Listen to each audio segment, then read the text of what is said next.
انا يا جماعه مالي؟ انا في حاجه غلط، ان انا حامل. درجه حرارتي كان 40، سقعانه، جسمي متلج، كنتش باكل ولا بشرب ولا قادره ابلع شويه ميه.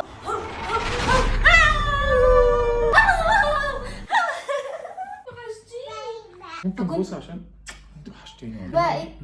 عشان وحشتيني. تالتة واخيرا فيديو بعد غياب تقريبا دخلنا في شهر. سبب الغياب ده انتوا هتعرفوه طبعا في الفيديو ده، ليه غبنا وليه اموله كمان مش موجوده معانا بقالها اكتر من اسبوع. النهارده في خبرين، واحد حلو وواحد وحش. استني يا ايه مش عايز اقول حاجه. هنبدا بالوحش على طول. عندنا ميعاد متابعه عند الدكتور النهارده بتاع امل، وادعوا لنا بس ان احنا نسمع منه اخبار كويسه. خبر بقى الحلو ان هي راجعه معانا ان شاء الله بنسبه كبيره النهارده على البيت، وخلاص اموله مش هتبقى بعيد عننا تاني. طبعا انتوا في حاجات كتيره جدا فاتتكم طول الشهر ده، منها ان ايلا الحمد لله بقت تمشي. هتضحكوا حبه ضحك وايلا بتمشي. نروح ساعه كده نخطفها في الجيم على ما تصحى، لان هي دلوقتي في 7 نوم. حاضر. اهم حاجه ما تنسوش اللايك ده على الفيديو، لان ده فيديو الرجوع ليا انا وامل. هقول لكم كواليس كتيره قوي. كل بقى الاسئله اللي دارت في دماغكم امل هتجاوبكم عليها النهارده بنفسها.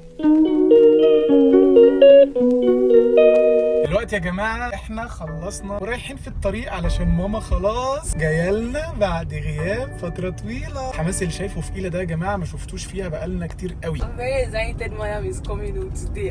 Since 5 days or 6 days now I've missed Mariam so much. Oh, yes. Wow, 1 week? Yes. I don't know. I even thought it's like 6 days. Madam, I miss you so much. I'm very excited you are coming home. Let's go. يلا يا مولا احنا مستنيينك. إيلا نامت، احنا مروحين. سلام بقى لما امل توصل وتلاقي إيلا لسه نايمه. الحظ ده يا امل.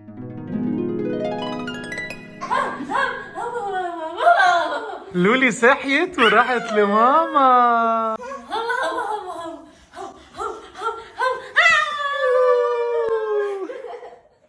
وحشتوا بعض خالص. يلا انزل يا حبيبي انت. العبي يلا.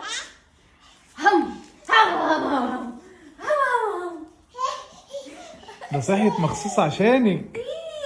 شوفي بقى كمان ماما جايبالك حاجات كتيرة، بس مش هنوري الناس ايه الكركبة دي دلوقتي. ماما عاملة لك مفاجأة.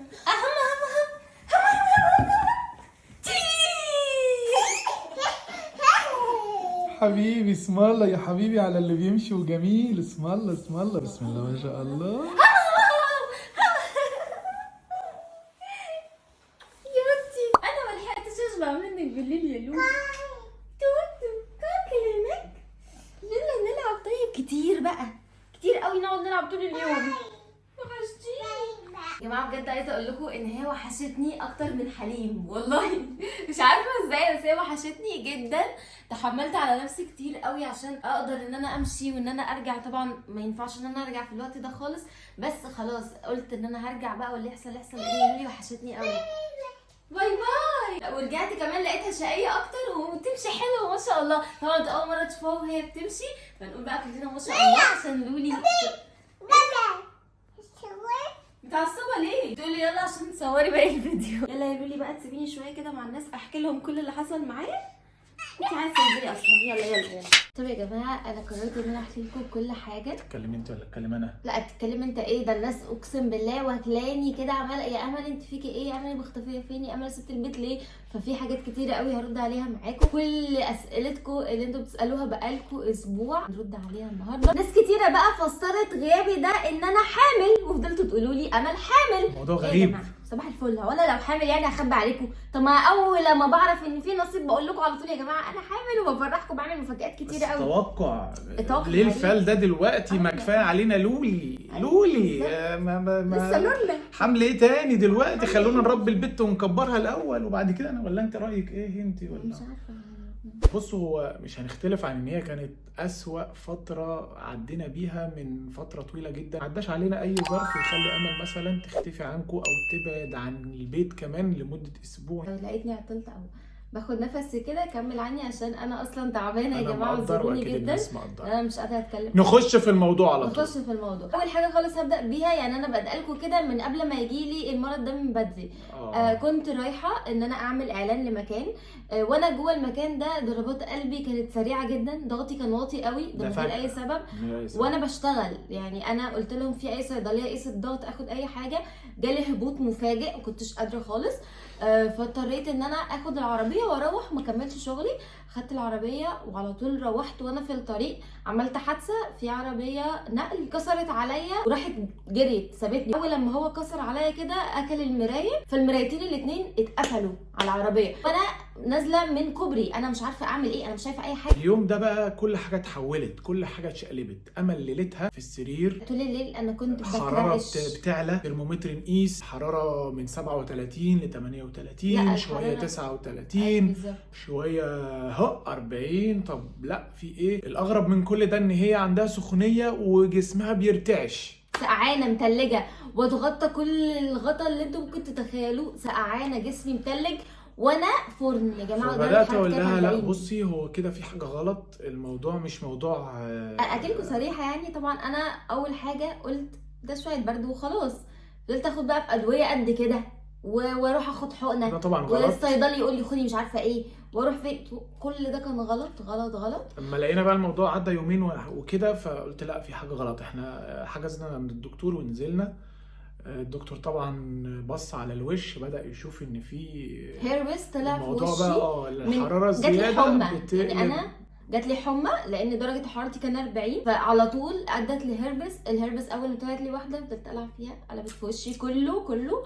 فده طبعا غلط طبعا مني، لان انا كنت فاكره ان هي حبايه عاديه، وكنت فاكره ان انا عندي شويه برد. كان عندي برد في العظم، ودخلت ادت لحمى شديده جدا قويه، فضلت سخنه طبعا. حتى بعد ما رحت للدكتور كنتش باكل ولا بشرب ولا قادره ابلع شويه ميه. كنت يعني بتاع 3 ايام كنت في البيت هنا قلنا بحاول. بقى هتتحسن بسرعه يا عم.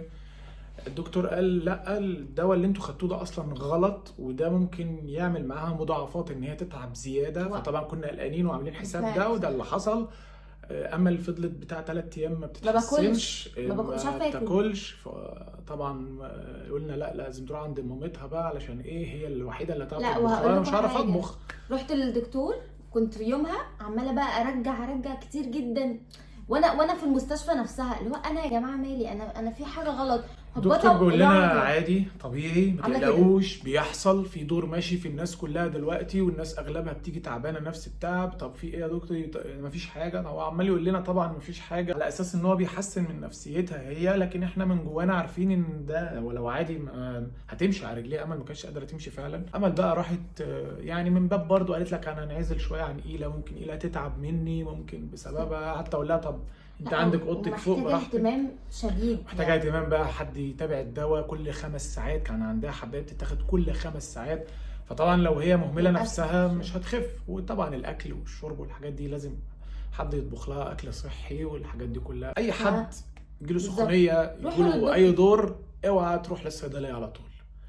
اكشف الاول، يمكن بعد الشر في حاجه تانية غير اللي انت رايح لها. يمكن انت رايح على انه برد وهو مش برد، فتاخد حقنه في الصيدليه تقلب معاك الموضوع ده. وده من اللي انت عملته، ان انت مش فاهم انت ايه اللي بيجرى في جسمك، فرحت ان انت مش عندك عطس او رشح فتاخد له اي حاجه فتعدي الدنيا. لا، سخونيه تخلي بالكم منه، لان في اليومين دول ماشي كمان في الاطفال، ربنا يعافينا كلنا. ما هو عشان الاطفال دي بقى، بما انك قلت، انا يا جماعه عامله مفاجاه كبيره قوي يا جماعه بجد عملت مفاجاه حلوه قوي لإيلا، هتشوفوها في الفيديو يعني اللي جاي. بصوا احنا قلنا لكم الخبر السيء، خلاص زعلنا شويه، انا الحمد لله احسن، بحاول اتحسن. شفتوا الخبر الحلو بقى، شفتوا الكركبه اللي كانت في اول الفيديو؟ هي دي امل بقى. وهي جايه قالت لي يا حليم مش هدخل البيت ايدي فاضيه. قلت لها ايدك فاضيه ايه؟ انت جايه من مرض، احنا المفروض نجيب لك حاجه. قالت لي لا انا هنزل كده مكان يعني مش هقوله، وهجيب فيه حاجات كتيره قوي لإيلا. لا انا هقول المكان. نزلت العتبه هي كانت بتترعب تنزل هناك عشان الزحمه وكده. اخر يوم